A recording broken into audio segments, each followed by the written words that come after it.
Assalamualaikum warahmatullahi wabarakatuh.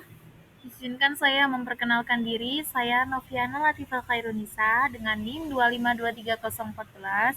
Di mata kuliah Manajemen Kearsipan ini, saya akan memaparkan bagaimana cara mengarsipkan berdasarkan masalah atau subjeknya. Nah, sebelumnya kita harus mengetahui apa sih sistem arsip berdasarkan masalah atau subjek.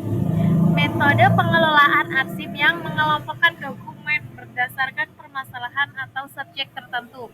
Biasanya, metode ini dinamai sistem pengarsipan topikal atau subjectifical filing system. Oke, baik. Yang akan dibahas pada kali ini adalah karakteristik sistem subjek, langkah-langkah penyimpanan arsip, dan kemudian kelebihan dan kekurangan sistem arsip masalah atau subjek. Masuk yang pertama adalah karakteristik sistem subjek. Yang pertama adalah pengelompokan berdasarkan masalah.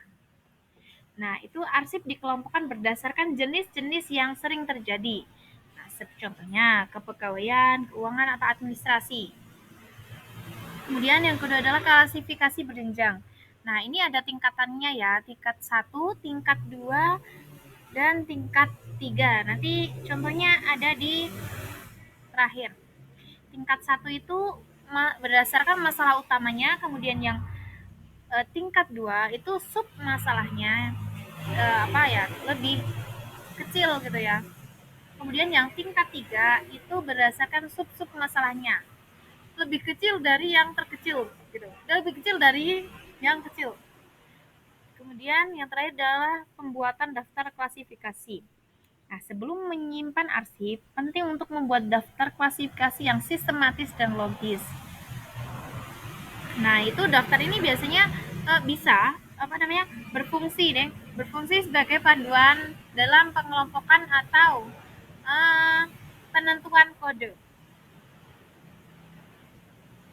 Nah, ini selanjutnya adalah langkah-langkah penyimpanan arsip.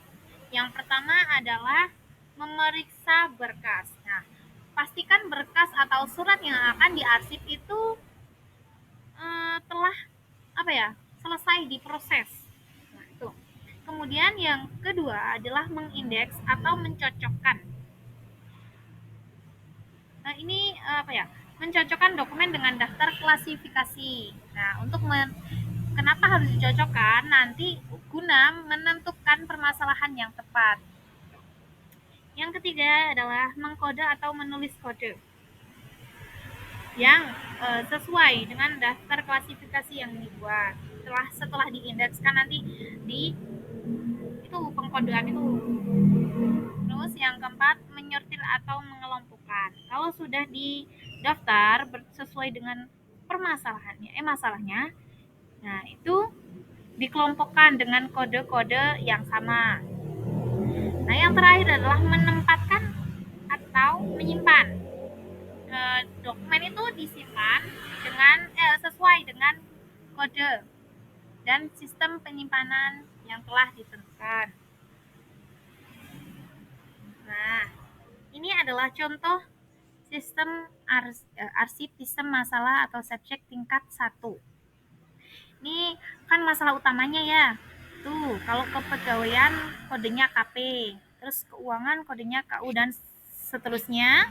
Bisa dilihat ya di situ ya. Nah, itu. Kemudian ini contoh arsip berdasarkan masalahnya yang tingkat 2. Ini sudah ke sub masalahnya. Lebih kecil dari yang tadi kan masalah utama. Nah, ini untuk tingkat 2. Nah, ini contohnya ini. Bisa dilihat ya teman-teman ya. Astagfirullahaladzim.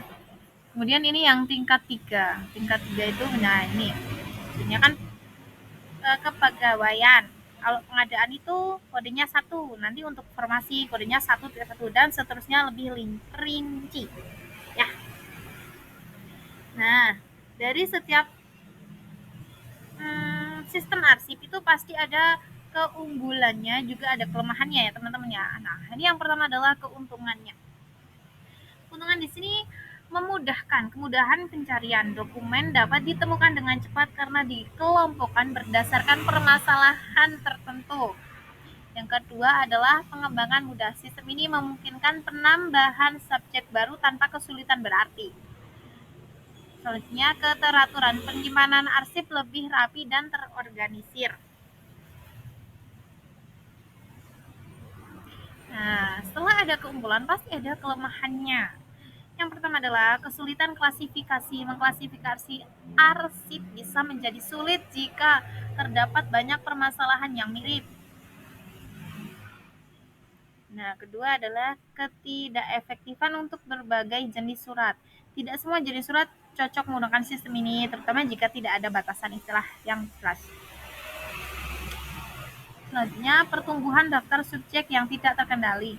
Tanpa pengelolaan yang baik, daftar klasifikasi dapat tumbuh secara tidak terkendali dan menyulitkan dalam pencarian. Baik, dari yang telah dipaparkan, kita akan memasuki kesimpulannya ya. Dalam struktur arsip ini, setiap tingkat pengelompokan mulai dari masalah utama hingga sub-sub masalah menciptakan hierarki yang jelas seperti contoh yang telah saya sebutkan di sebelumnya. Yang selanjutnya dapat diurai lagi menjadi sub-sub masalah yang lebih spesifik. Nah, pendekatan ini tidak hanya meningkatkan efisiensi dalam pengelolaan arsip, tetapi juga membantu staf dalam memahami konteks dan relevansi setiap dokumen. Nah, keuntungan lain dari sistem ini adalah kemampuan untuk mendukung transparansi dan akuntabilitas dalam administrasi. Dengan adanya klasifikasi yang jelas, setiap dokumen dapat dengan mudah dilacak dan dipertanggungjawabkan, mengurangi risiko kehilangan informasi penting.